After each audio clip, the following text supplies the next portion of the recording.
government in August 2017 had asked Mumbai-based Tata Institute of Social Sciences to conduct a social audit of government-funded shelter homes in the state. TIS submitted its report to the Bihar government, and it raised grave concerns of sexual exploitation and abuse at 6 short-stay homes and 14 shelters.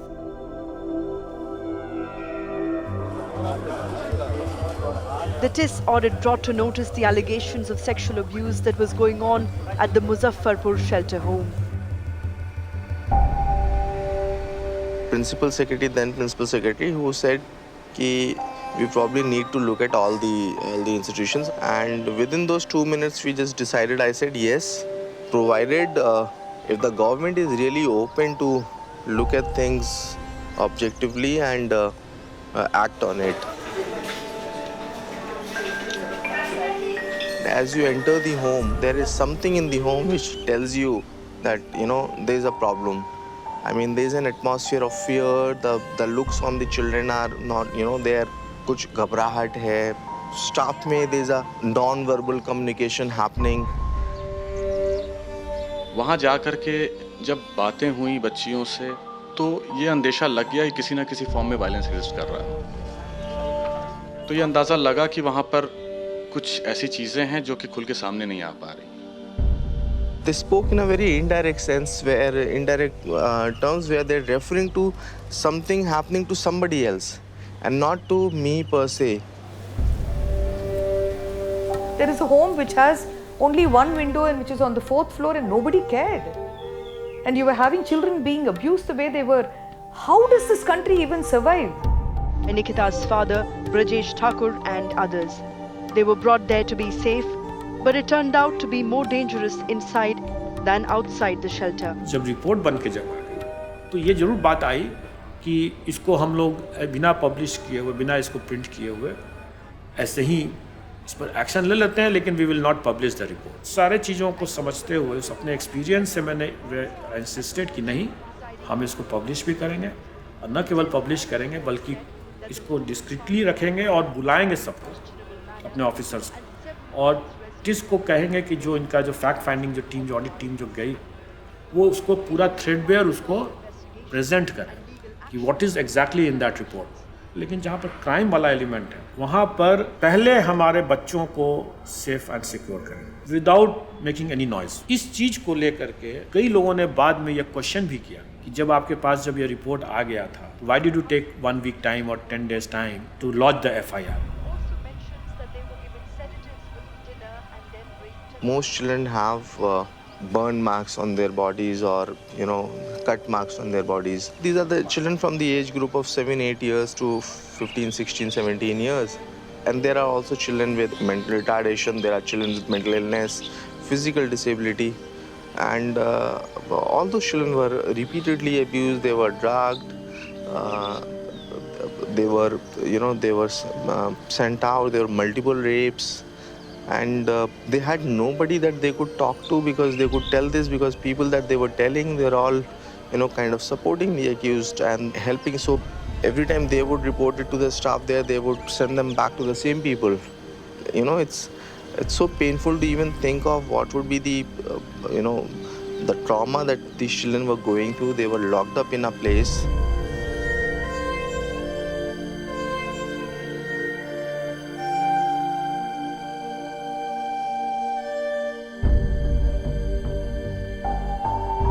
Social audit complete करने के बाद जो चीज़ें सामने आई, मतलब हम सपने में भी नहीं सोच पाए थे कि मुजफ्फरपुर जिस होम में हम लोग गए, जिन बच्चियों से मिले, वहाँ पर इस स्केल का एक्सप्लॉयटेशन हो रहा था. इस होम में जो अलग था वो ये था कि इस होम में एक अजीब सा डर था, एक अजीब सी खामोशी थी, silence, and silence speaks so much. मतलब विजिबली आपको कुछ वैसा प्रॉब्लम नहीं दिख रहा था वहाँ पर. सब ठीक है, यहाँ सब बच्चे यहाँ हैं, वहाँ पर स्टाफ्स हैं, अपना सारी चीज़ें हो रही. जो बच्चियों के साथ FGDs हो रहे थे, उसमें कंटिन्यूसली इंटरफेरेंस हो रहा था.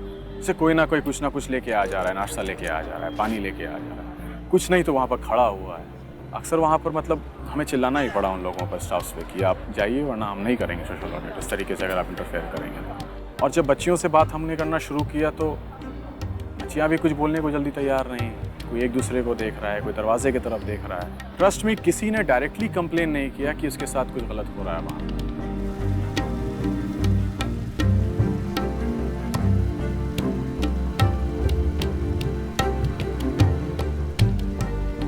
Sometime in May, there was reports that CBI has found a sack of bones of children. किसी बच्चे को पीसेस में काट के वहाँ डाला था, बोरे में से खुदाई किया किसी ड्राइवर के या किसी सपोर्ट स्टाफ के निशानदेही पर, और वहाँ से निकल रहा है। मतलब what level of brutality it will take to actually abuse a child, kill a child and then cut the child into pieces and put there. बहुत तत्परता से पुलिस ने कार्रवाई की और जिन लोगों के खिलाफ एविडेंसेस आए उन सब के खिलाफ कार्रवाई हुई है। दो तीन लड़कियों ने इस चीज को बयान में बोला था कि वहाँ पे एक लड़की को मार के वो किया गया है, जो 164 के बयान में बोली हैं। तो उसी बयान के आधार पे पुलिस अपनी आगे की कार्रवाई कर रही है। To see how the entire system collapsed in this particular case. So CWC chairperson is an accused, another member CWC is an accused, child protection officer is an accused, and of course NGO is an accused. So every layer of safety that has been created in the system to protect children, they were all part of abusing the children.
I had one experience at the shelter जहाँ पे which has till today I have not been able to match the standard of this person. हम एक बार मेरे कुछ college के friends के साथ हम लोग कुछ वहाँ पर खाना डिस्ट्रीब्यूट कर रहे थे, न्यू ईयर सेलिब्रेट कर रहे थे बेसिकली। तो we had organise some food snacks, samosa, chai, ये वो सब।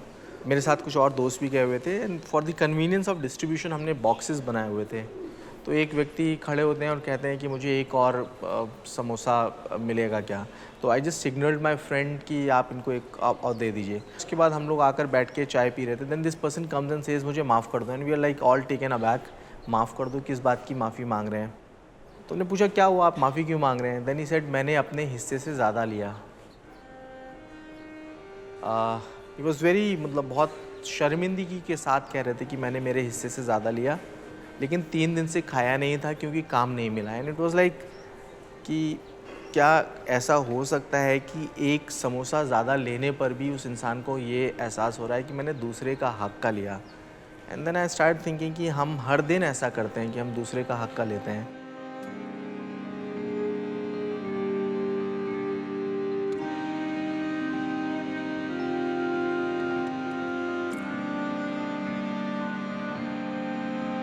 क्या हूँ इंसान मैं नहीं, दिखाई भी देता नहीं। क्या कोई वजूद है मेरा,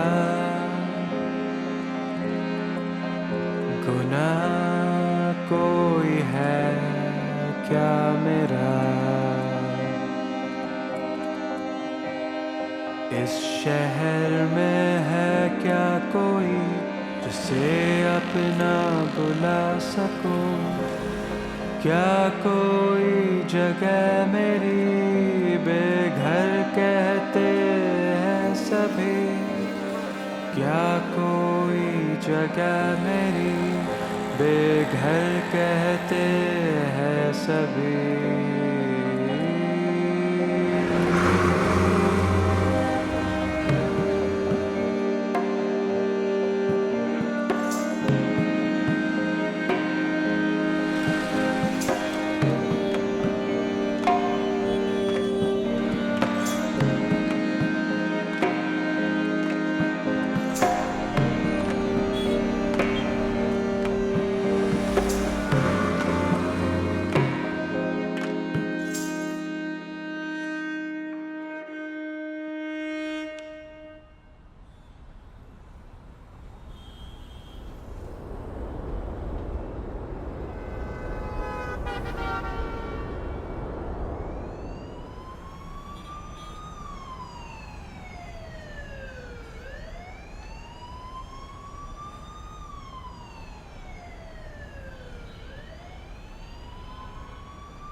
ये लोग क्या बोल रहा है इधर से हटने का, तुम्हारे को पानी भी इधर नहीं देने देगा। अब फिर क्या बोलता है इधर गंदा लोग करता है, हम लोग भी गंदा करता है नहीं तो हम लोग सुबह उठते के काम धंधे पे चला जाता है, शाम को आके देखता तो सामान जला देता है। राशन कार्ड, आधार कार्ड सब उसमें सामान, पूरा सामान डबल निकाल के दिया, वो भी वापस जला दिया। बर्तन बर्तन सब जला के रखा है हमारा, और हम लोग को बोलता है चुतिया बना रहा है, तुम लोग का बोलने का नहीं ऐसा है। ये लोग ने हमारे लोग को इतना काम करके फाइन मारा, हम लोग किधर भागेगा। बीएमसी का काम करता है ना, ये बम्बई का गटार का काम कौन अच्छा है, बम्बई सप्पा कौन करता है, हम लोग करता है ना।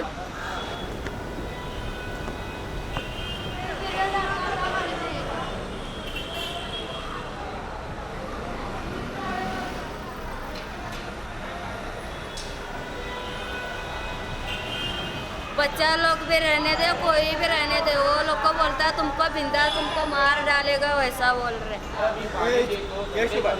ये सब कदम ने उसने वॉचमैन रखा है, वो लोग धमकी दे रहा है हम लोग को।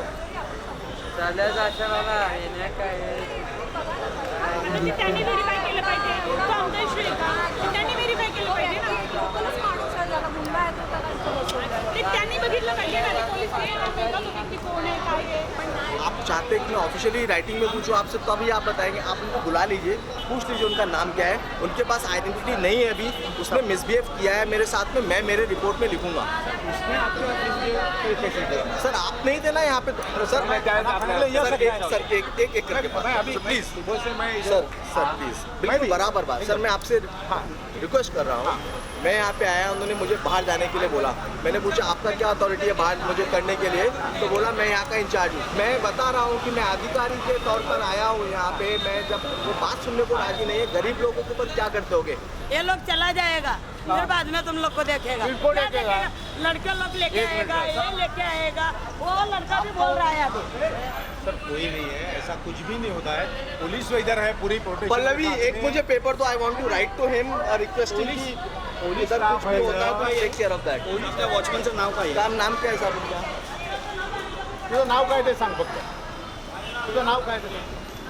सर सी फर्स्ट उन्होंने नाव बोला सुनील दत्ता अर्जुन, अभी वो बोल रहा है यशोदास। अब बोलो आप। तुझं काय खरं नाव काय? माझं नाव यशोदास मुनियन हरजन। मग कशाला खोटं? नाही ना, खोटं नाही बोलला मॅडम, सांगता नाही ना, सगळ्यांना नाव सांगितलं, पहिले लिहून घेतलेलं वगैरे काही आहे? आहे ना, आता ते सांगितले, आता अजूनही ते सांग। शंकर मैं आधार कार्ड लेके आया, एक मिनट। कपड़े जलाने वाले ने तो नहीं सोचा ना कि कपड़े जला दो, सामान जला दो। ये सब जाने के बाद जो कचरा बचा था, वो कचरा जलाया, कपड़े नहीं उसमें, कचरा जलाया, ये लोग सब लेके गए हैं। अभी भी want to pick out sir, देखिए sir all of this sir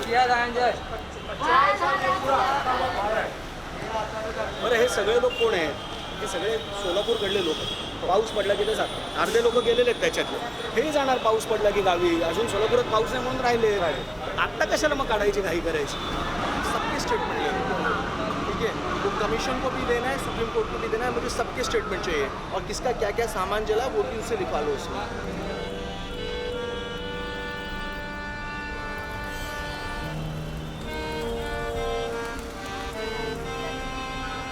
झोपडी देऊ नका, कुठं जागा दाखवा, आम्ही काम धंदा द्या, आम्ही करता खाता एवढं आमचं म्हणणं आहे। आम्ही तुमच्या पैसे लाखाची बिल्डिंग मागत नाव आम्ही।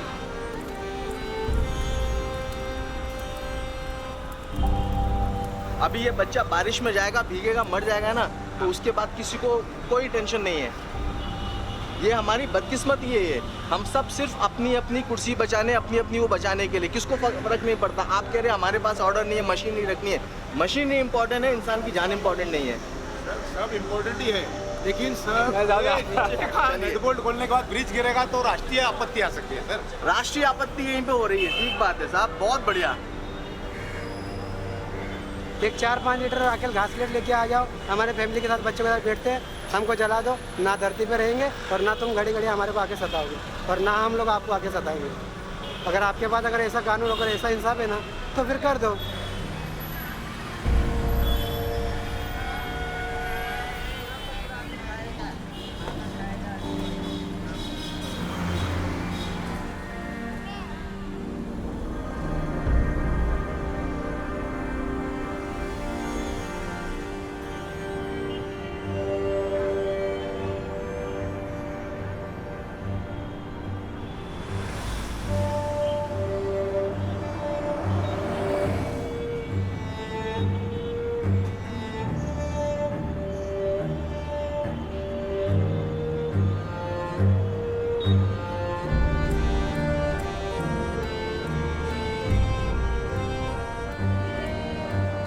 पुलिस को मालूम है कि काम करती हैं, लेकिन शेल्टर नहीं है, यहाँ पे नहीं रहने देना चाहते हैं। कहीं एक लड़की 10 में पढ़ती है, उसके बाद मेरी लड़की की लाइफ खराब नहीं होने का, नहीं जिंदगी अच्छा रहने का, इसकी मेहनत कर रहे हैं इधर। हमारे लिए कोई लड़ने वाला नहीं है, तो हमको खुद के लिए खुद से लड़ना है। मैं आपको दीदी एक बात बोलूँ, अगर हम ये सोचेंगे ना दवा दे दे सरकार हमको, हम मर जाए ना, हमको खुशी खुशी सरकार दे देगा दवा।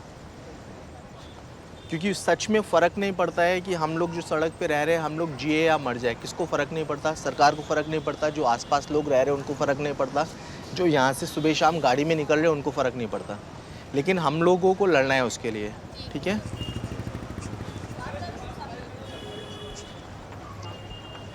वो अकेली महिलाएं शेल्टर नहीं है, सुप्रीम कोर्ट के ऑर्डर के पास भी महाराष्ट्र में, बॉम्बे में सरकार शेल्टर नहीं बना रही है। ये जिम्मेदारी किसका है? Let's put it up.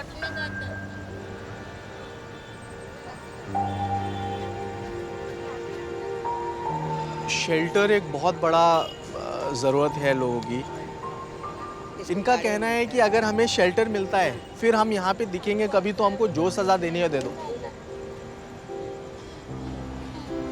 हम सरकार से अपने लिए आश्रय का मांग रखेंगे और हम आश्रय लेके रहेंगे, लेकिन ऊपर वाले को ऐसा बोलोगे मैं मेहनत करती हूँ इसलिए ऊपर वाला बचाएगा बार बार, लेकिन मैं फंदा लगाएगी, वो नहीं करना है। नहीं करेंगे। कभी ऊपर वाला आराम कर रहा होगा, नहीं देख पाया तो फंदा अपना काम कर देगा।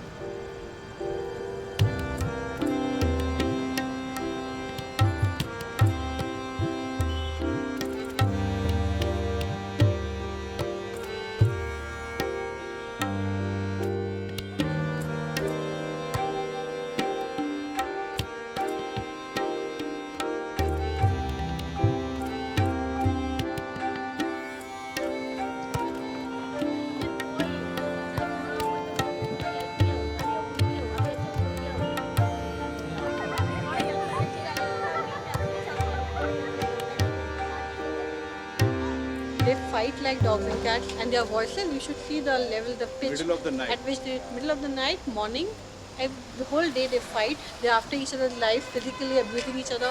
They eat, they pee. Right now I have a picture, the boy peeing right in front of our house. They have been caught stealing mobile phones and flicking things. And these kids are a danger. We drive on these roads. If that child comes under my car, they will lose their child, and after 9 months they'll have produce another one. But none of them over here are selling anything. These children have been taught by their mothers, by their fathers to steal from their pockets also. So they wear these gowns, and also they are so clever that they can just put their tiny hands inside those pockets and steal whatever foreign currency, mobile phones, passports. So many times that happens. This is actually a menace. They have a ringleader who comes over here. They all sleep on this particular footpath. These lights have been installed to deter them to sleep, so that they don't sleep over here in the night, but still they are sleeping. They are defecating in this corner, every corner you see around our building, they are defecating everywhere.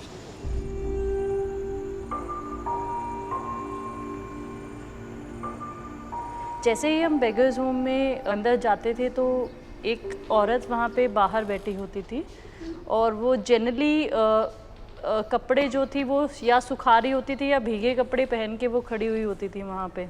उसके husband ने 2 शादियाँ की थी, तो जब वो पहले उसके साथ रह रही थी उस दौरान लड़की ना हो इस डर से उसके मल्टीपल अबॉर्शंस कराए गए थे।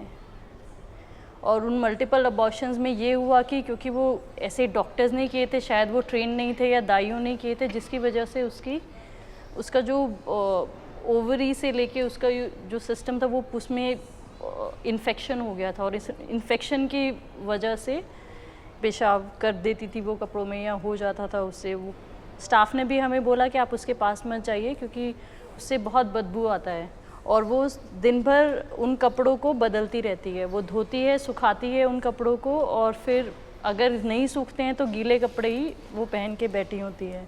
कुछ देर के लिए भी खड़ा होना बहुत मुश्किल हो रहा था क्योंकि बहुत स्मेल आ रहा था। हम लोगों ने पहली चीज़ जो हमारे कांटेक्ट में डॉक्टर्स थे उनके पास हम लेके गए, उनको दिखाया, उनकी मल्टीपल सर्जरीज़ हुई, और लेकिन फिर भी वो प्रॉब्लम जो है वो सॉल्व नहीं हम कर पाए पूरी तरह से, क्योंकि डॉक्टर्स का ये कहना था कि ज़्यादा सर्जरी हम कर नहीं सकते हैं बिकॉज़ वो बहुत वीक हैं एंड वो ज़्यादा हैंडल भी नहीं कर पाएंगी। तो वो अकेलापन, वो आइसोलेशन जो हम कई बार अपने अंदर भी महसूस करते हैं, लेकिन जब उसको मैंने देखा तो मुझे रियलाइज़ हुआ कि ये एक्सट्रीम में है कि जहाँ पे इंसान इतना अकेला है कि उसके आसपास भी कोई खड़ा होना भी पसंद नहीं कर पा रहा है।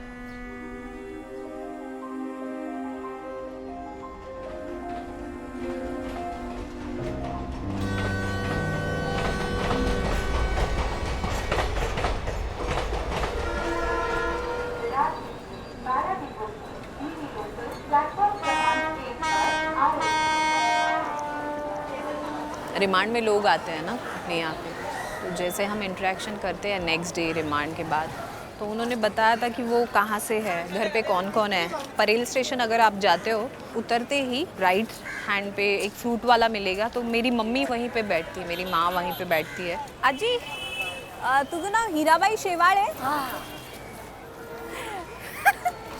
आजी मी तुला शोधत होती. मी चेंबूरवरून आली आहे. रडू नकोस. मला तिने सांगितलं की तू आहेस. पकडलं तिला. हां, तिला पोलिसांनी पकडलं. मला काय वाटलं सायनला गेली असेल. पोरगाई सायन गबाळ्यावाने राहते, कुठं पण बसते. आता मी कुठं पोटाचं बघू, कट्टे बघू, काय करू. हॅलो, हॅलो हॅलो हॅलो, येतो आवाज? काय ग तुला नको म्हणलं, तिकडे माझ्या जवळ बस, तिकडे गेले बसायला. काय ग बाय.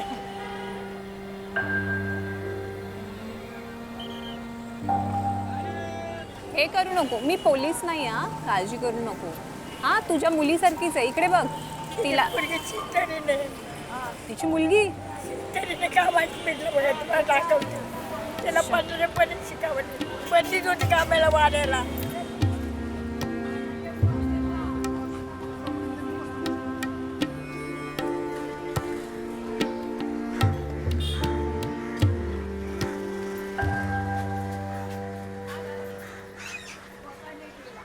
येऊ आम्ही?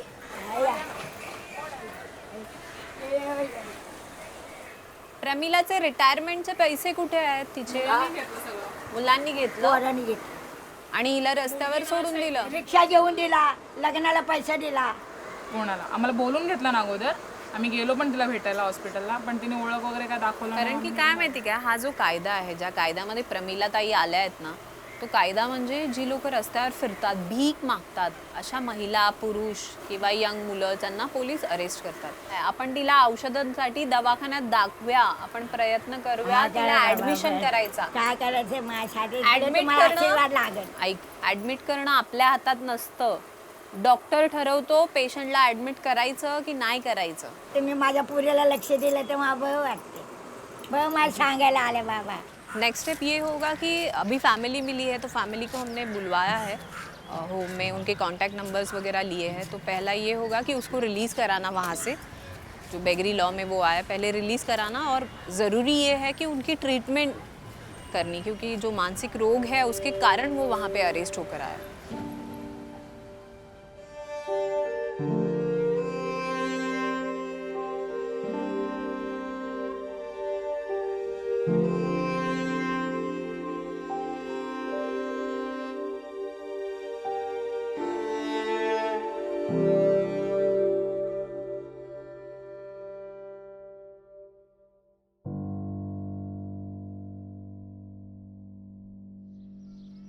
A beggar is defined as a person with no ostensible means of livelihood.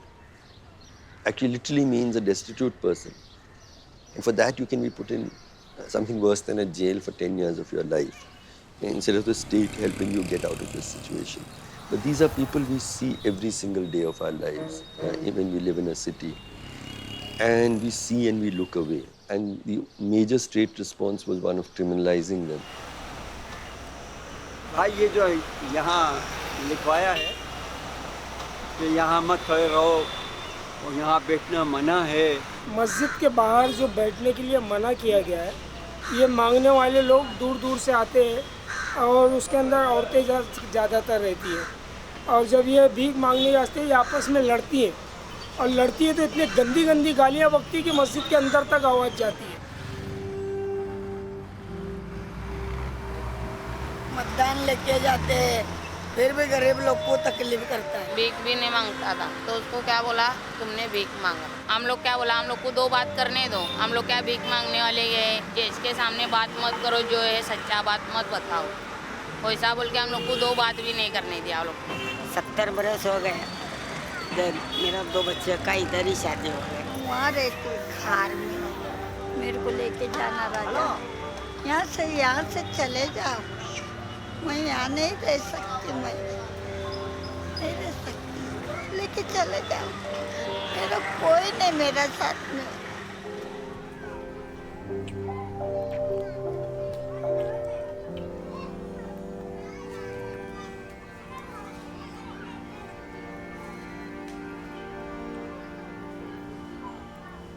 एक बार न्यूयॉर्क में एक स्त्री भूखी थी, उसके पास भरण पोषण का कोई साधन नहीं था और वो अपनी आत्मरक्षा के लिए एक बेकरी के पास गई, काफ़ी देर खड़ी रही और उसको ये उम्मीद थी कि उसको कोई ना कोई खाने का कोई सामान दे देगा, लेकिन उससे भूख बर्दाश्त नहीं हो रही थी तो उसने ज़बरदस्ती चुरा के एक रोटी वो वहाँ से चली गई।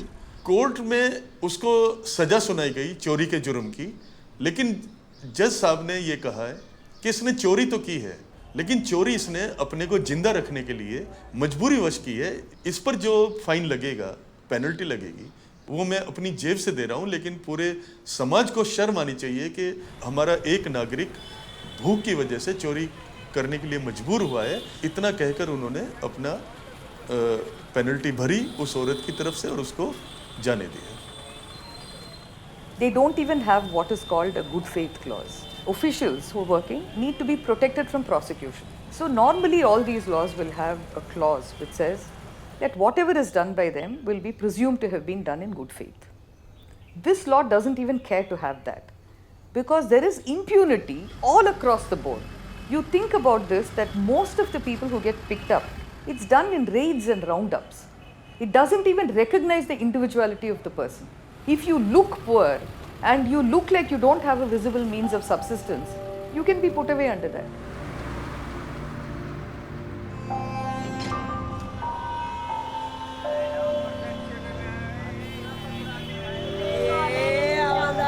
ने मारा रात को, ए भाई 4 जन को मारा है।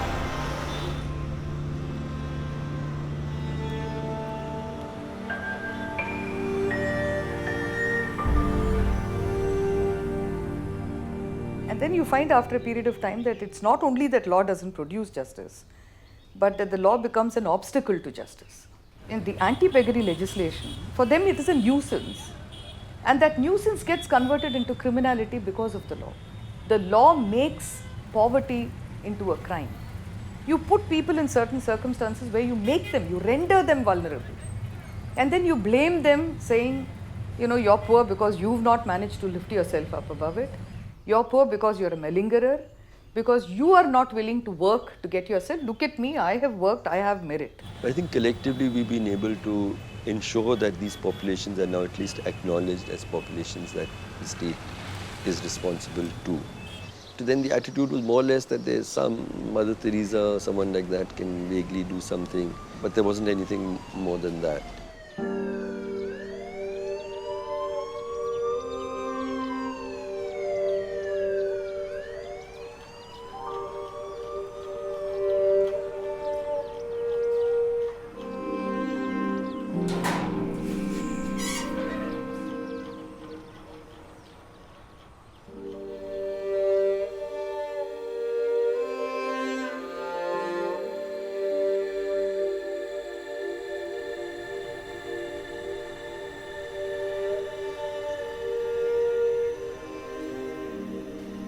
बेगर्स होम में वो कुछ दिनों पहले आई, जैसे 10 तारीख को वो यहाँ पर आई थी। जिस दिन वो यहाँ पर आए उसके नेक्स्ट दिन हमने उनसे बात की। जैसे ही बात करना शुरू किया वो अपने बारे में कुछ बोल रहे थे पर शब्द नहीं निकल रहे थे। फिर उन्होंने शेयर किया कि वो बीड़ से है, बीड़ में जो एक गांव है आनंदवाड़ी, वहाँ से है। तुला घरी नाही जायचं आहे? डिंगरूर पुलिस स्टेशन के थ्रू फिर वो लोकल जो गांव है आनंद गांव, वहाँ तक हम पहुँच पाए। आनंद गांव के जो सरपंच है, पुलिस पाटिल है, उनकी मदद हो पाई हमें। वहाँ के जो लोग हैं जो कम्युनिटीज़ के, तो उनको उनकी फ़ोटो बताई और तब उनका ट्रेस हो पाया. नाव की तुझं? बंडू माहिती आहे बंडू आसरू बाबावरकर.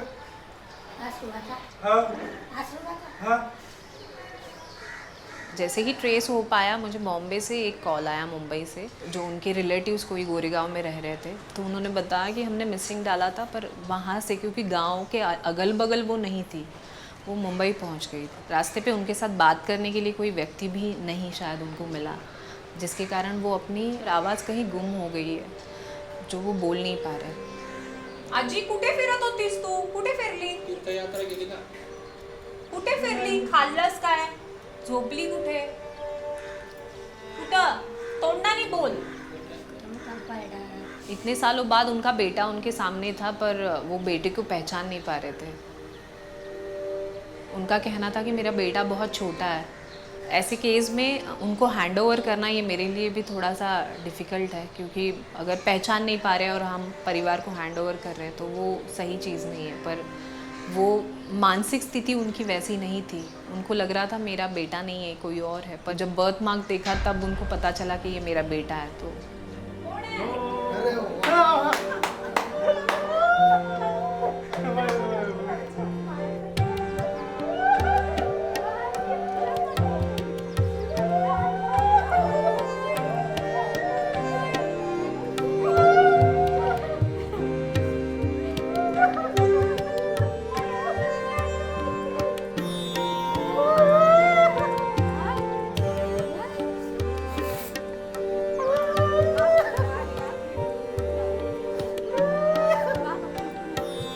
बहुत खुशी हो रही है कि दादी अच्छे से घर जा पाई.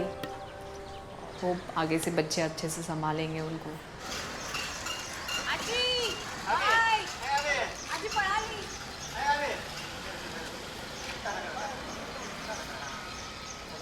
परत येऊ नकोस.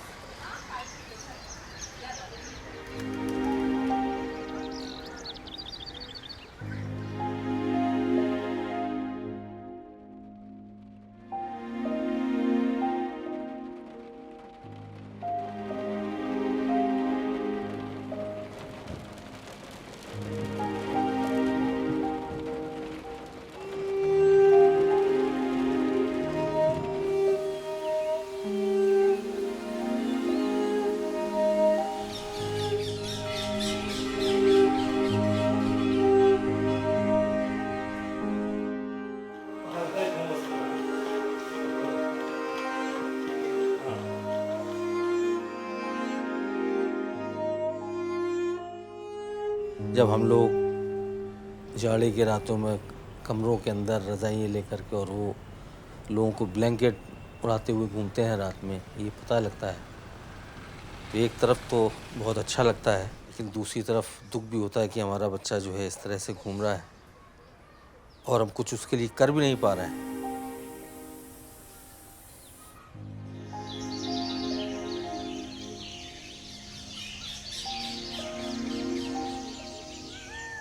इस काम से बहुत डर लगता है.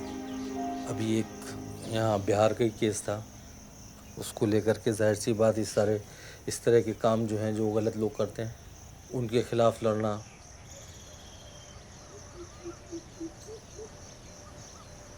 Maybe there is a price to pay for this, I don't know. पर अगर हम इसको नहीं रोकेंगे तो कल को ऐसे लोग हमारे घर में घुस के हमारे बच्चों के साथ यही करेंगे. You know, burden of not reporting or not speaking up would be far more unbearable than any pressure that or any risk that it can bring. बल्कि एक बार कहने लगा मुझे, अरे मम्मी आप इतना परेशान होती हैं, आपके पास तो 3 बेटे हैं और देखिए जो सरहद पर लोग इतना रहते हैं वो उनके माँ बाप नहीं है क्या? मुझे इस तरह समझा रहा था. हमने कहा वो तो ठीक है, हम इसके लिए नहीं वो होते हैं, लेकिन बेटा दुश्मनों का बहुत बड़ा वो रहता है, तो अल्लाह ताला तुम्हें उससे महफूज रखे. हमें बहुत घबराहट लगती, इतना बड़ा सफ़र, इतने लोग तमाम दुश्मन हैं, इतने हादसे जाते हो, कौन क्या कर जाए, डरते हो.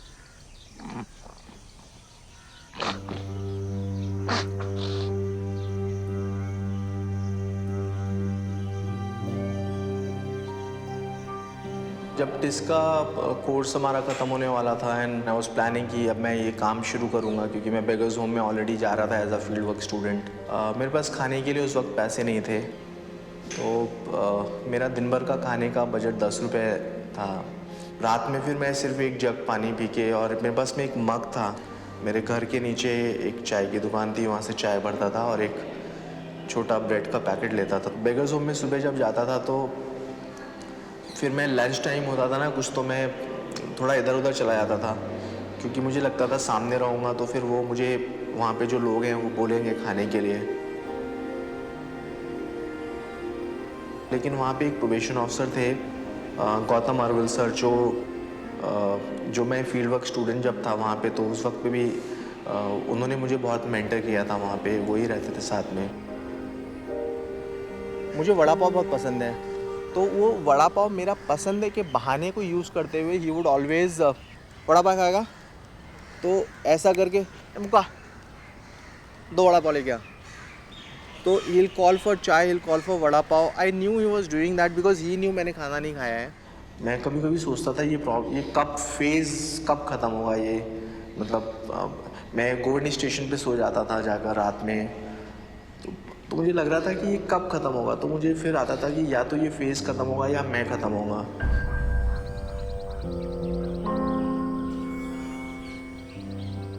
I think that we need to understand that it is very difficult work being done in extremely difficult and trying circumstances.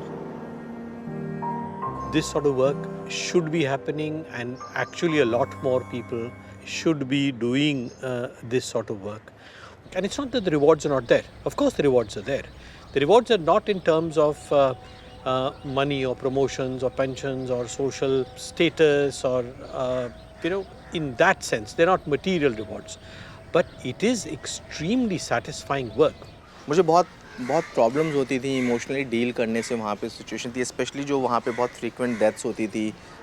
अंदर एक बैरक जो है उसमें कैपेसिटी रहती थी 100 की, और उसमें 150 लोग अंदर थे, 100 आदमी के लिए 2 टॉयलेट अंदर थे, तो ह्यूमैनिटी कहाँ है वहाँ पर? Initially for few months there was no funds, there was no money, so I used the security deposits that I had for the hostel, for the dining hall. But then the first formal money that we got was because of him. We have worked so long in this area, in this field, and maybe I think Koshish is the only group that has kept coming to us for ideas. Like there are people who come for ideas and views and all, they sound it, they take it and then they disappear. We were there to assist the people who were caught, get them out and bail, that's it. But here they were also working on transforming the very home, transforming the nature of the work happening there, which is not easy work, Emotions are the prime movers in this work. And for him, one thing which I would also say that the same emotion that he has for the work, the same emotion he has for his mother as well. नहीं, अब वो हम ये देखते थे कि वो खुश है अपने काम में, और पैसा अगर पैदा करना चाहे तो बहुत है पैसा। नेक काम कर रहा है अल्लाह, इंसानियत की जंग लड़ रहा है वो, अल्लाह उसे कामयाब करे।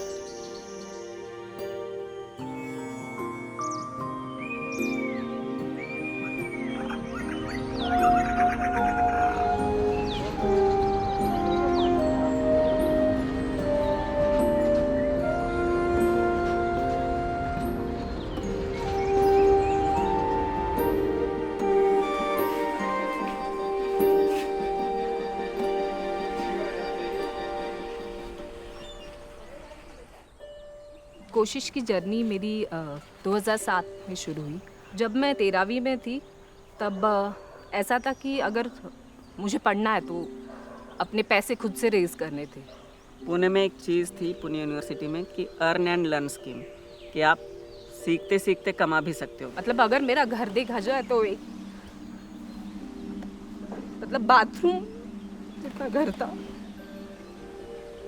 काम से जो कामयाबी मिलती है उससे खुशी मिलती है और उससे ताकत मिलती है कि आगे को और मेहनत करें और कोशिश करें कि किसी की ज़िंदगी बेहतर हो सके। घर के पास में एक थेरेपी सेंटर था जहां सुबह 8 बजे से रात को 8 बजे तक थेरेपी दी जाती थी, तो वहाँ पे 4000 मिलते थे, तो वो हमारे लिए बहुत ज़्यादा थे।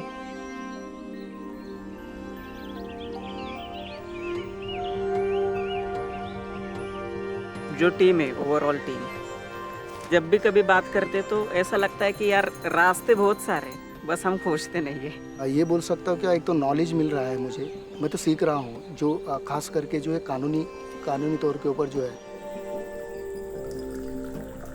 जब ये बिहार ऑडिट हम लोग कर रहे थे तो बहुत ज़्यादा लोग मतलब इसको सीरियसली नहीं लेते थे कि ठीक है हाँ एक नॉर्मल ऑडिट है और आप ऑडिट करने जा रहे हैं और ऑडिट करके आ रहे हैं। ऐसी रियलिटीज़ जो बहुत मैटर करना चाहिए हर ह्यूमन बीइंग के लिए, वो आपके सराउंडिंग में थी, लेकिन आपने कभी उनको रियलाइज़ ही नहीं किया, कभी देखा ही नहीं। आज मैं कहीं पर भी जाते हैं, बिना किसी से भी किसी भी तरह के इशू को उठाते हैं, लड़ते हैं, सोच पाते हैं, प्लान कर पाते हैं, उसकी जो पूरी ताकत है वो ये टीम से आती है।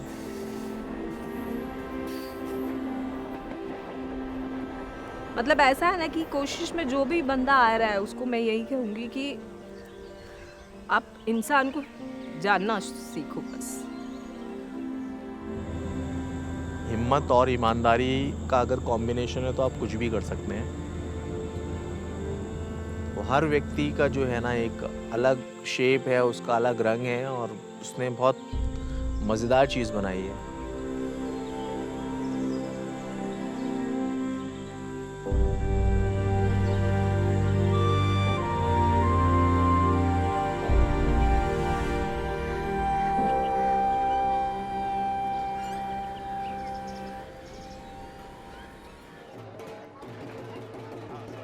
तीन 300 से ज़्यादा झुग्गियाँ और 1000 से ज़्यादा लोग यहाँ पर रहते हैं, जिसमें बुज़ुर्ग, बच्चे, औरतें और महिलाएं हैं। नॉर्मली यहाँ के लोग जो हैं वो नींबू मिर्ची बेचने का काम करते हैं। यहाँ का यूथ ग्रुप जो है वो शादियों में ढोल और नगाड़ा बजाते हैं। बेगरी लॉ में एक्चुअली जिस तरह से डिफ़ाइन किया गया है बेगरी को, तो ये जो काम भी है, ढोल बजाना है, ये सारे काम जो है ना बेगरी लॉ के under as a begging as an offence देखे जाते थे। And that is how we got in touch with this community, क्योंकि यहाँ से काफ़ी लोगों को जो है police would arrest and they were be brought to beggars home, and that is how we got in touch with this people when हमने उनका रिलीज़ कराया। The anti-beggary law is entirely unconstitutional. Putting away of people who've not committed any crime, except that you constitute poverty as a crime. You constitute ostensible poverty as a crime. With regard to a matter going on presently in the Supreme Court, the plea is that every state puts shelters in place, rehabilitation measures and training programs and livelihood, so that people do not remain homeless all their life, do not lose their life as a result of being on the street. And a lot of this is a failure of the state to provide, even 70 years after independence, a decent livelihood and support to the most vulnerable of its citizens, which is almost 1% of every city's population. And these are also people who contribute to the city. 95% of them are supporting and subsidizing the city with their cheap labor, with the fact that they are rag pickers, headload workers, rickshaw pullers, and what in return does the state do for them?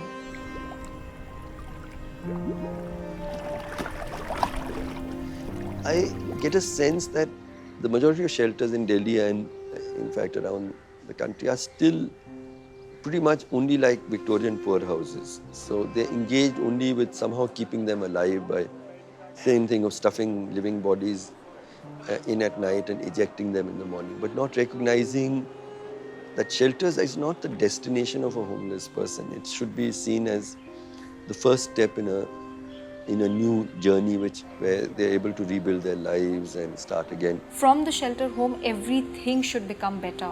Their life should become better. They should have friends. They should have mentors. They should now get into mainstream society. Otherwise, what is it that will happen?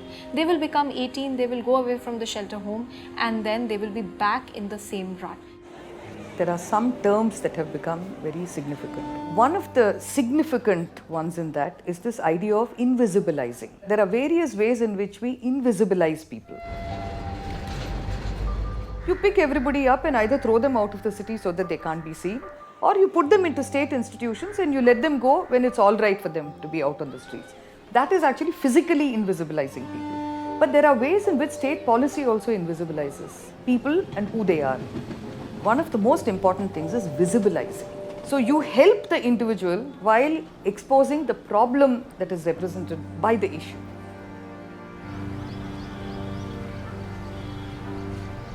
Bihar एक अकेला state है जहाँ पे rehab model पे काम शुरू किया और MBNY स्कीम के तहत जो मेल डेस्टिट्यूट पॉपुलेशन है जो बेगरी में है, सेवा कुटीर उसको नाम दिया गया है. This is one of the सेवा कुटीर होम. तो यहाँ आने के बाद में इनिशियल ट्रीटमेंट हो रहा है, काउंसलिंग हो रही है.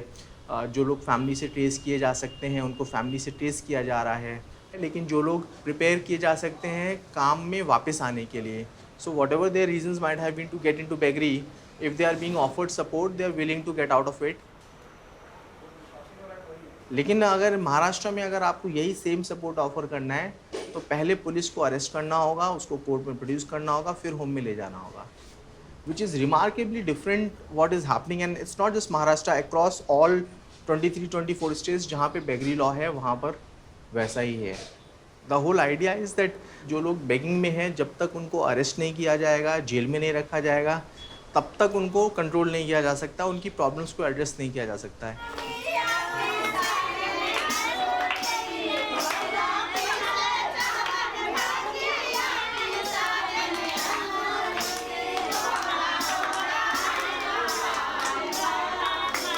जैसे एक आदमी था जो दिल्ली में कॉन्ट्रैक्टर है और उसकी माँ यहाँ होम में रहती थी और उसको जब पता हुआ कि यहाँ माँ रहती है तो आया, लेकिन वो ले नहीं गया. बोला कि हमारे घर से तो यही बहुत अच्छा रह रही है. फिर उसको बहुत समझाया लोग थाना से, और जबकि वो अच्छा कमाता है, वहाँ दिल्ली में मकान है, सब कुछ है. फिर वो लोग जो है थाना वाना से जब हम लोग गए तो यहाँ आकर के बोला कि हम 24 तारीख को रिजर्वेशन कराएंगे और ले जाएंगे. वो 24 तारीख आज तक नहीं. हम भी सोचते थे कि बेगर्स के लिए क्या हम लोग काम करेंगे, तो एक समझ बनाया गया और हम लोग उस स्पिरिट के साथ, उस इमोशन के साथ जुड़े. जैसे कि एक अभी है यहाँ बेबी नाम की लड़की, वो प्रेग्नेंट आई थी और उसके घर जब हम लोग ट्राई किए, फील्ड कोऑर्डिनेटर, फिर मैं भी जाकर के काउंसलर ट्राई की, फिर मतलब लेकिन उसके घर वाले अपनाने के लिए तैयार नहीं. इसलिए नहीं है कि मेरा समाज में तो ही नहीं होगी. अगर हम अपनी बेटी को लाएंगे तो मेरा समाज क्या कहेगा. छोटी बच्ची थी ना, एक छोटी वाली बच्ची, हम लोग उसको डिलीवरी जा करके करवाए बहुत अच्छे से. अब यहाँ छोड़ने का मन ही नहीं करता. ऑफर तो इससे अच्छा मिला है. जब दूर होने का सोचती हूँ तो अंदर से मेरा रूह कांप जाती है कि लोग किससे बात करेगी, कौन आएगी, कैसे बात करेगी, ऐसा लगने लगता है. Now that we got women shelters, women staying with families, I remember 2001 and 2, I'm seeing these young girls with all those trinklets in the ears and all, standing at 2 a.m. in Bangla Sahib Gurdwara Park, where today got shelters. Standing for what? We knew it. We couldn't stop it. But today for sure, the park has got the maximum shelters there, and we are happy that, okay, these girls are safe. These girls, these are our girls. It is our responsibility as a state to look after these girls. These are girls who are victims of incest. They're victims of trafficking. They're victims. I have met girls who have been raped 20 times a day. 2012-13 की बात बता रहा हूँ. उस समय क्या होता था कि जब रेड करके उनको ले आते थे तो उसमें से 70% मैं आपको बताऊँ ऐसे होते थे जो कि सिचुएशनल कंडीशन में, यानी परिस्थितियों के मारे थे. अब जिसके पास कोई सामान नहीं है, खाने को पैसा नहीं है, जेब कट गया उसका, उस कंडीशन में वो बेचारा, उसका मेन नीड तो उसकी भोजन की है, खाने की है. तो एक ये सिचुएशन क्रिएट हो रही है. बट अगर ध्यान से देखा जाए, इम्पैथिकल ढंग से सोचा जाए और रूट कॉज पे अगर फोकस किया जाए तो मुझे लगता है इस प्रॉब्लम को शॉर्ट आउट किया जा सकता है. और जिस पॉइंट को कोशिश ने बहुत अच्छे से सॉल्व किया है. You find that many institutions, custodial institutions, which usually meant, like take a prison, take a women's home, children's home, they were characterized by high walls and nobody has a right to enter the place. So you had to breach those walls to see what is happening within. So when Koshish started working with these beggars' homes, it meant that they were opening those doors. They were gaining ingress. They were meeting people who were within. It humanized the idea of the institution and also showed the meaninglessness of keeping people like this in institutions. That the job of an institution is not custody, but in helping people find their lives again.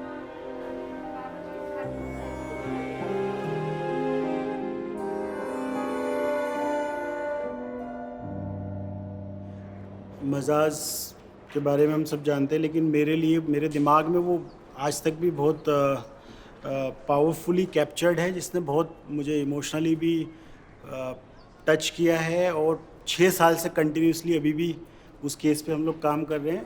I can't take stress, I can't take so much confusion, I can't take anything, so I'm on tablets and it's helping me. I was doing my MBBS, PhD MBBS, MS Ramaya Medical College, Bangalore, 79, yeah. So I was working out as a very fine student and I think one of the best in the group. But suddenly my nervous breakdown and lost in around 88. And after has just been failures. फिर हमें भी लगा कि 1 साल closely हम काम कर सकते हैं. 1 साल फिर उनके साथ काम किया, पता चला कि सिजोफेनिक है. इवास में काम उनके साथ हुआ, ट्रीटमेंट हुआ, फैमिली पे काफ़ी चीज़ बातें हुई. उन्होंने कुछ रिवील नहीं किया क्योंकि वो फैमिली पे बर्डन होना ही नहीं चाहते थे. Life on the street, I think, is real, and once it happens, it's like, you know, it's not a joke, it's reality when being on the street, and it can happen to anybody who fell off from somewhere. I landed in Delhi, the railway station, and I kept walking there. My purpose, this guy coming to Delhi, I was just running away. I had no job to worry about. I could see something, and I walked right through. That was the bridge, and across was Hanumanji Mandir, you know, Hanuman Mandir, and there was free food being given, like people in line, and I had food. After that, I had no worries. I just like, I can find a place to stay. I was staying in the railway station at the moment. Illness या timely मतलब support infrastructure नहीं होने की वजह से या what ever reason के हिसाब से anyone can turn to anything. लेकिन उसके लिए उसको क्रिमिनलाइजेशन या उस प्रोसेस से गुजरना पड़े, that is really painful. Actually, I was first taken by the van. So over there is a system I have to be presented to the magistrate, and the magistrate told me that you are arrested here for having been begging. It's a punishable offense. So I said, no, not a single bill was not paid. I was making my attempts and making payments, and so they said, okay, and he didn't want to punish me, so he did not want to keep me inside. So I went on my hand like this, and I said, if you let me go, I'll go back into the heat of the street and everything is so bad. But if I had done something wrong and there was something against me, then you would keep me in. So Magistrate Saab said, I will give you 1 year of stay here, and I stayed there, and that's where I met Koshish. And they were also very amazed that somebody has come in who has not been arrested, and he's after 1 year of permission. No, so they also felt very interested, and they were always buying me.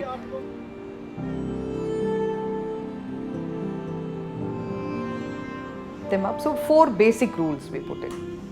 No criminalizing poverty, no custody, no intervention by police, no intervention by judiciary. All these 4 have to be out of the law. 2% लोग हैं जो tax payer हैं, अगर वो 2% दो आदमी को 4 आदमी को रिहेबिलिट करने की कोशिश करें, उनको कुछ ना कुछ रोजगार देने की कोशिश करें, अपने ऑफिस में जहां उनका ऑफिस है वहां पे उसको पीएन की नौकरी दे दें. हमें ऐसा मॉडल तैयार करना है जो कि खुद ब खुद वो रेप्लिकेबल हो और वो आगे बढ़ जाए, और वो सेल्फ सस्टेनेबल ही मॉडल हो सकता है. गवर्नमेंट को कोई इसके लिए स्पेशल पैसे ज़्यादा बजट देने की ज़रूरत नहीं है. इन द प्रोसेस वो काफ़ी लोगों को हम लोगों ने रिहेबिलिटेट कर दिया, उन्हें अपने पैर पर खड़ा हो गया, कहीं चीज़ जॉब लग गया, जूट बैग्स, तरह के फोल्डर्स, इस तरह का चीज़ बना रहे हैं और अच्छा उनका लाइवलीहुड है, उनको अच्छा पैसा मिल जा रहा है. If I find that poverty is a problem for me, then the only way I can allow myself to engage with it, if I can help in alleviating that poverty. It can't be in putting them in greater distress than they are already. If you can't do good, don't do harm.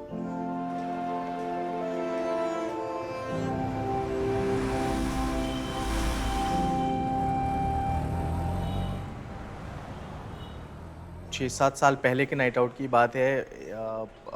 सर्दियों की अंधेरे में हम लोग गाड़ी से निकल रहे थे और एक जगह पे ऐसा लगा जैसे कि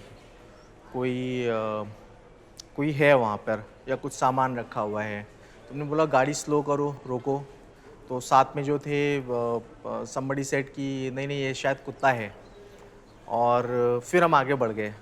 लेकिन फिर एक ख्याल आया कि एक बार देख लेते हैं जाके. तो गाड़ी रोकी, जाके देखा तो वहाँ पे एक इंसान था जिसने ज़मीन में वो मिट्टी खोद रखी थी.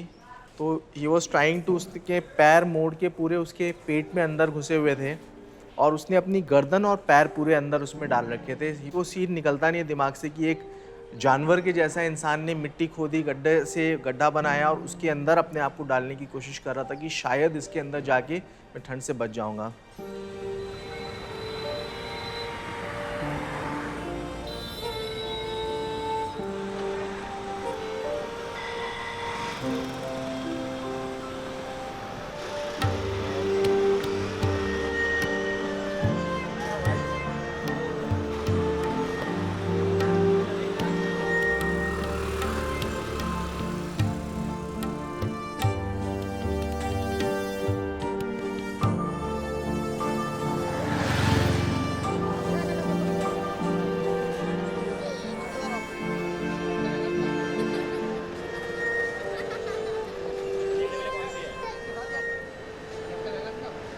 don't see this as a solution for anything.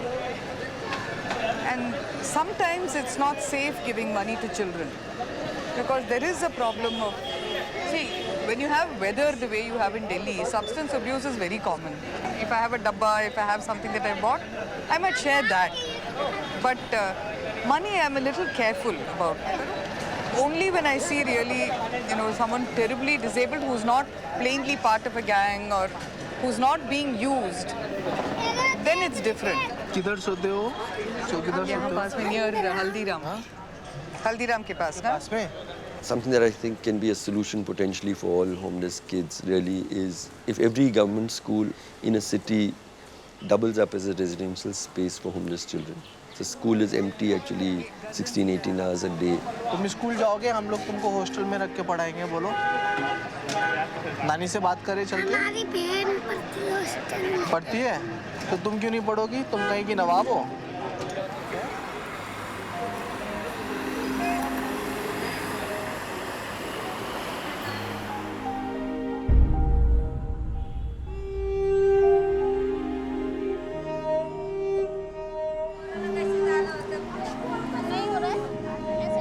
डेढ़-दो साल से जो बच्चे हैं यहाँ पे जो ब्रिज के नीचे रह रहे हैं उनके साथ एजुकेशन क्लासेस चल रहा है, पर फ्यूचर ये नहीं है कि बच्चे स्ट्रीट पर रहें और पढ़े।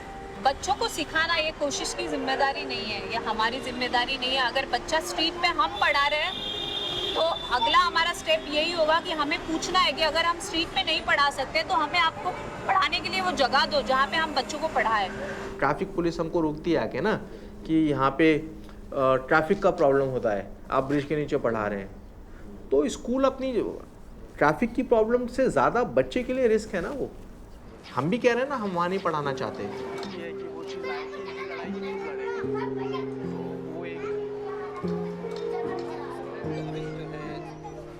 बेसिकली यहाँ पे जो बच्चे हैं, हम लोग सपोर्ट क्लासेस यहाँ पे कराते हैं। जो बच्चे स्कूल अभी नहीं जा रहे हैं लेकिन जाना है उनको, ये सेंटर जो है ये यहाँ पे कम्युनिटी के मेंबर्स ने खुद बनाया है, उन्होंने ही मिलके पूरा इसका स्ट्रक्चर खड़ा किया है।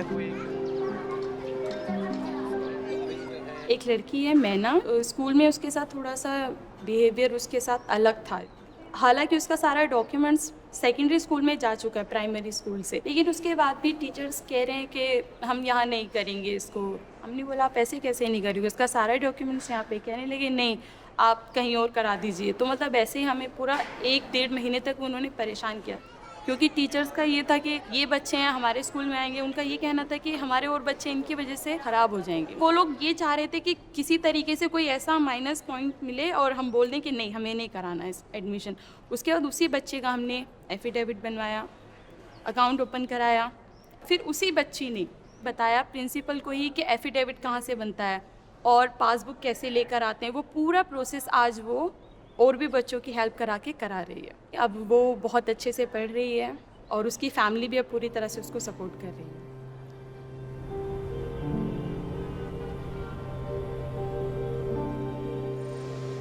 I know you all are sympathizing with them where they will go and all, but we are also. I've offered a lady, you want to work in my house. They refuse. They refuse to work also.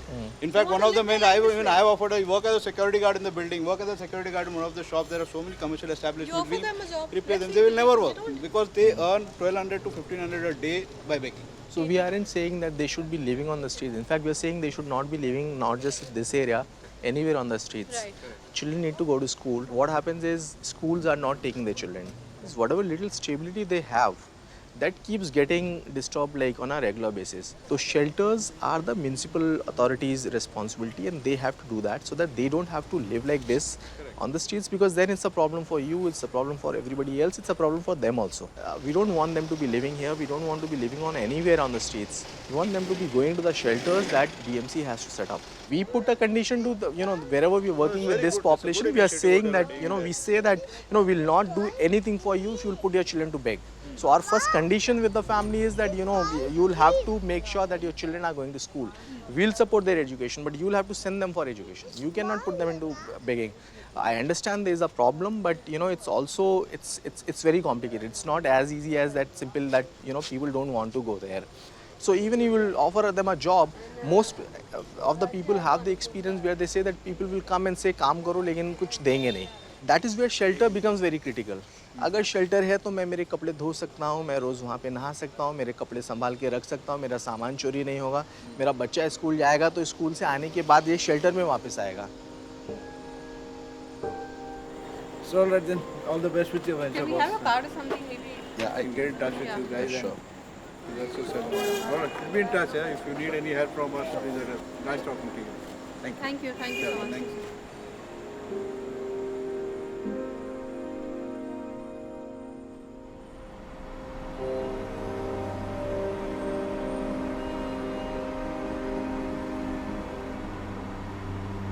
School में डालेगा तो पढ़ाएगा, नहीं डालेगा तो बच्चे लोग ऐसे ही घूमेंगे. अभी बड़े बड़े स्कूल में जाके बोलते इतना इतना फी भरना पड़ता है, ये करना पड़ता है. हम कहाँ से देंगे इतना इतना फी? वो माँ बाप चाहते हैं कि मेरा बच्चा अच्छी एजुकेशन ले, लेकिन पैसा नहीं है, इसलिए वो प्राइवेट स्कूल में नहीं भेज पाते हैं.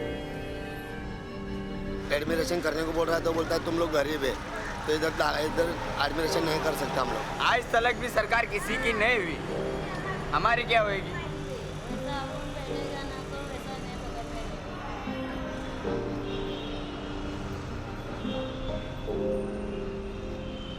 ये लोग लाइफ ऐसे हो गया, ये लोग बच्चे लोग लाइफ के आगे का ऐसा नहीं होना चाहिए. इतना डेंजर काम है ना ये गटर में बोले तो अंदर घुस करके का अंदर जो गैस रहती है ना वो इतनी डेंजर रहती है कि आदमी को जान का भी जोखिम है.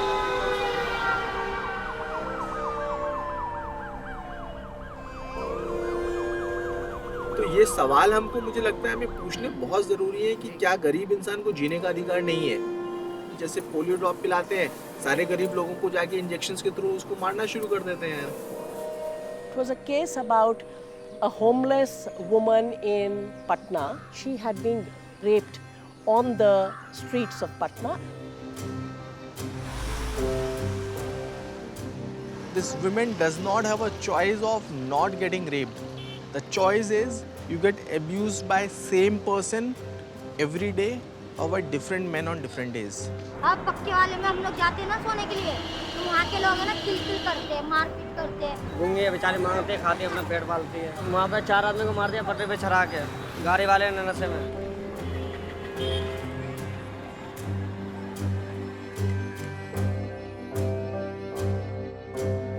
आपको डंडा लेके यहाँ बैठे हुए हैं आप. कुत्ते के लिए देखे आइए कितने कुत्ते हैं, आइए सुनिए ना, हमारा जिंदगी यही बीत गया शेल्टर में.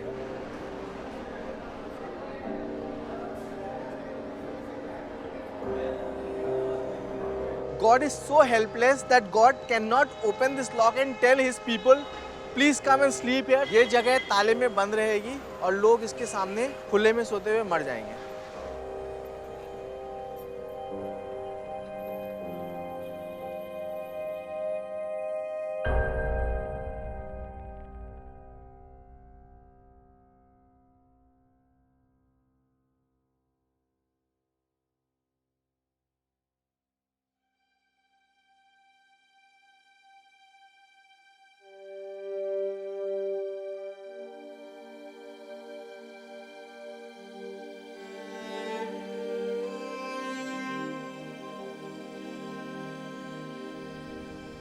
One has to see that whether we got the complete information at the time of the report or those informations came later on also. This matter was debated at the highest level also. As I mentioned earlier that a lot of criticism was definitely there because little knowledge is a dangerous thing. Just imagine the situation where we would have made it public and we would have lodged an FIR, those girls would have been at risk. Those girls would have been at grave risk, in fact. The FIR mentions that the girls were forced to sleep naked in the shelter home and that they had identified Brajesh Thakur as the Hunter Wale uncle. In a supervision report filed after the May 31st FIR, Muzaffarpur Town DSP Mukul Ranjan alleged that Thakur run a sex racket and supplied girls to officials to get tenders for government projects. Brajesh Thakur's NGO received grants from the Bihar Social Welfare Department for the running of his shelters. Details reveal that his NGO, that ran 5 shelters in Muzaffarpur alone, got grants of about 1 crore rupees every year. the main accused, he was running to press. He was taking out, printing his own newspapers. He was one of the major person of the town, of the state, very well connected, doing a lot of other businesses, also running a lot of central government schemes, state government schemes. जो आदमी जो इस तरह का कर रहा है और इतने सालों से कर रहा है, उसका क्या मतलब, उसको जैसे just like a stateless terrorist जैसे कहते हैं हम, उसका कोई रिलीजन, कोई धर्म, कोई उसका कुछ नहीं है।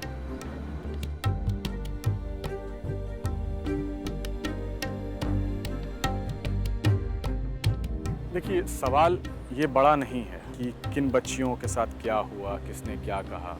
The biggest challenge is the mechanism we have currently to report these incidents और to prevent such sexual abuse.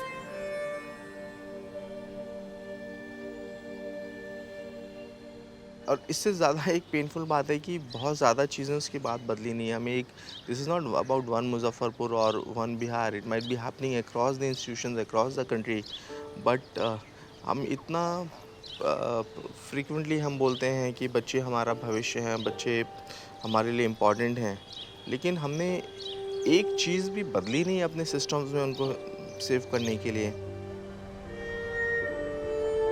There's a complete lack of political will. These girls are not votes. They do not count as votes. So nobody wants to bother about them. Yes, if a Muzaffarpur would have been found in Delhi, it's okay. I would have cleaned it out and I would have ensured that those men, whoever have done it, would have got the strongest punishment. आप बताएं हमें ईमानदारी से कि कितने states ने अब social audit कराना शुरू किए? क्या कोई स्टेट कह सकता है कि मेरे इंस्टीट्यूशंस क्लीन हैं, यहाँ किसी तरह का वायलेंस एग्जिस्ट नहीं करता? Severely mentally ill, psychotic, homeless populations has expanded greatly because the state has withdrawn from any responsibility. Instead of saying, now we will put in all of these reforms to ensure that this doesn't happen in future, the easier response is to say, we'll just close everything down. Because if you don't do anything, then you will not make a mistake. Which is actually, which is terrible. You have to be continuously mindful of the possibility of child abuse. And you have to make them open spaces. You have to, the moment they are opaque, closed, nobody can interact, no one can talk, they can't talk to anybody. So you have to have places where the children go to school, there are volunteers who come in, there's an open atmosphere, they can talk to people. Instead of that, they've closed them down, which is a cure even worse than the disease, because if the state is going to say, we are not able to actually create a genuinely protective space for our most vulnerable children, then you don't have the business to continue to be the state at all. सब लोग sensitised हो गया इसमें, सब लोग alert हो गया इसमें कि अब अगर कोई गलती करेंगे तो बचेगा नहीं कोई। सभी होम्स में हम लोगों ने सीसीटीवी कैमरा लगा दिया। हम यहाँ से बैठे बैठे हम सारे होम्स को मॉनिटर कर सकेंगे।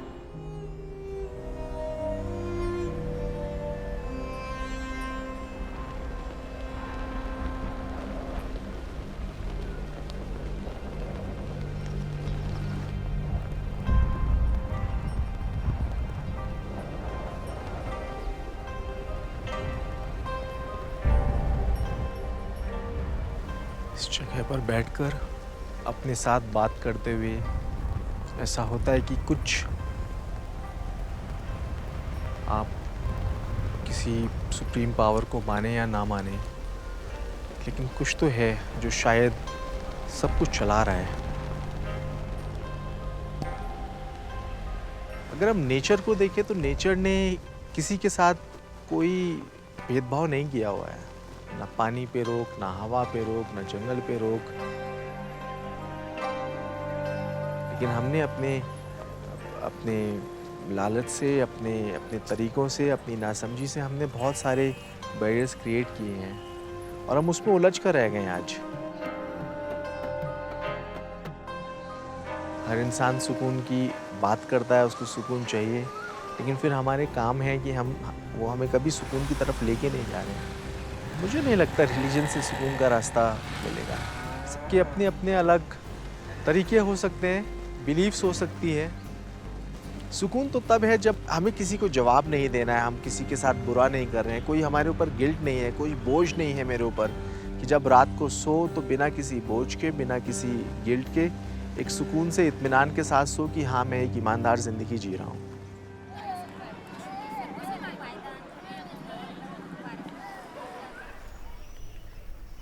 रिलीजन अगर मेरे ज़िंदगी में अपने आप से खुद से बात करते हुए, अपने आप को पहचानने की कोशिश करते हुए जो सवाल आते हैं, जिन सवालों का जवाब है वहाँ तक मेरे लिए रिलीजन का रेलेवेंस है। लेकिन जहाँ पे मुझे ये कहा जा रहा है कि ऐसा है इसलिए मानना है, इसलिए प्रैक्टिस करना है क्योंकि वो हमेशा किया गया है, वहाँ मेरे लिए रिलीजन अपना रेलेवेंस खो देता है। ऐसा नहीं है कि मैं नमाज़ पढ़ रहा हूँ मस्जिद में बैठकर और मैं बाहर सोच रहा हूँ कि मुझे कितना मुनाफा भी कमाना है, जल्दी निकलूँ यहाँ से, कोई फ़ायदा नहीं है। Religion is all about humanity and that's the religion that I believe in.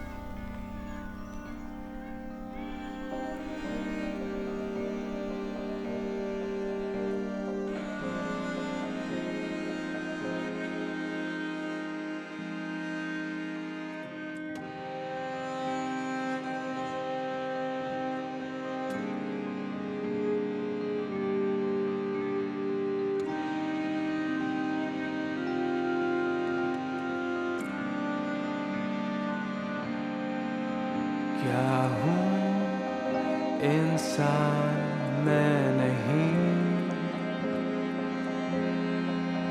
दिखाई भी देता नहीं, क्या कोई वजूद है मेरा, गुनाह कोई है क्या मेरा। इस शहर में है क्या कोई जिसे अपना बुला सकूं, क्या कोई जगह मेरी बेघर कहते हैं सभी, क्या कोई जगह मेरी बेघर कहते हैं सभी।